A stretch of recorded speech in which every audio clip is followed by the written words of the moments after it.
Hi hello எல்லோரும் எப்படி இருக்கீங்க ஃப்ரெண்ட்ஸ்? நாங்கள் ரொம்ப சூப்பராக இருக்கோம். ஃபெலிஸ் குட்டியே 3-4 டேஸ்க்கு முன்னாடியே ரொம்ப ஃபீவர் இருந்துச்சு. அதோட தான் பர்த்டேவும் செலிப்ரேட் பண்ணியிருந்தான். நானும் வீட்டிலேயே பேரசிட்டமால்லாம் கொடுத்து பார்த்தா ஒன்றுமே கேட்கல. சரின்னு ஹாஸ்பிட்டல் கூட்டு வந்து செக் பண்ணோன்னே அங்கே ப்ளட்டில் வந்து கிருமி இருக்குது அப்படின்னு சொல்லிட்டாங்க. அதனால் உடனே அட்மிட் பண்ணுற மாதிரி ஆயிடுச்சு.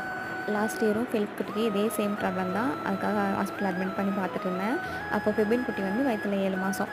அப்போ ஓரளவுக்கு மேனேஜ் பண்ணி அட்மிட் பண்ணுற வரைக்குமே 2 குட்டிஸ் எப்படி மேனேஜ் பண்ணி பார்த்துக்க போகிறோம் அப்படின்ற தாட் தான் ஓடிக்கிட்டே இருந்துச்சு. ஃபெபின் குட்டிக்கு இன்னும் நான் ஃபீட் பண்ணுறேன் அப்படின்றனால பசியும் தூக்கமும் வந்தால் என்கிட்ட தான் வரும்னு நினைப்பான். மற்ற நேரத்தில் யார் வச்சுருந்தாலும் இருந்துப்பான். 3 டேஸ் ஹாஸ்பிட்டலில் தான் இருந்தோம். தூங்கக்கே 12-1 மணி ஆகிடும் நைட்டு.